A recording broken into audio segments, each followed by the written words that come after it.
Blennie production. Mr. No. Ala. Real family. Ndauya pakawa madzibaba.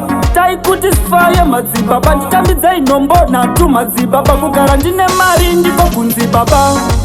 Ita kuti vanhu vafe. Basa rangu remakofi nirifambe. Pageta ndikutsomwa nezvipande. Kudaima nditungamirira mweya musande. Ita kuti vanhu vafe. Basa rangu remakofi nirifambe. Pageta ndikutsomwa nezvipande. Kudaima nditungamirira mweya musande. Varombosiya itorai vane mari. Pamwe ndokuti mari yemotaka ikwani. Makani shoko renyu tisadadirane. Ndaneta nekudadirwa mhuri haichafare. Ende handifare ndikanzi ndabloka. Toda kudanwa panoburitswa masofa. Kuvigwa nekofi ni chinhu chakakosha. Ini ndoitawo mari ndonotenga mota. Ita kuti vanhu vafe. Basa rangu remakofi nirifambe. Pageta ndikutsomwa nezvipande. Kudaima nditungamirira mweya musande. Ita kuti vanhu vafe. Basa rangu remakofi nirifambe.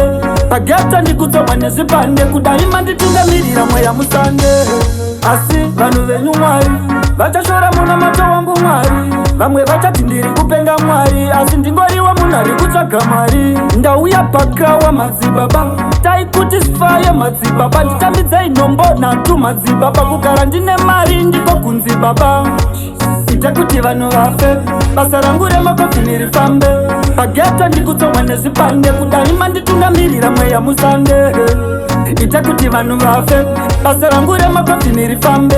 Pageta ndikutsomwa nezvipande. Kudaima nditungamirira mweya musande. Varombosiya itorai vane mari. Pamwe ndokuti mari yemotaka ikwani. Makani shoko renyu tisadadirane. Ndaneta nekudadirwa mhuri haichafare. Ende handifare ndikanzi ndabloka. Toda kudanwa panoburitswa masofa. Kuvigwa nekofi ni chinhu chakakosha. Ini ndoitawo mari ndonotenga mota. Ita kuti vanhu vafe.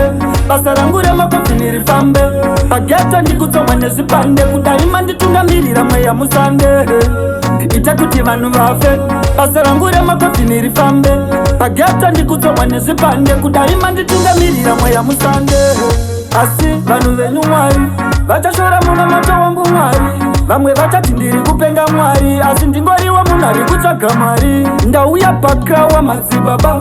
Tai kuti sifaye madzibaba. Nditambidzai nombo natu madzibaba. Kugara ndine mari ndiko kunzi baba.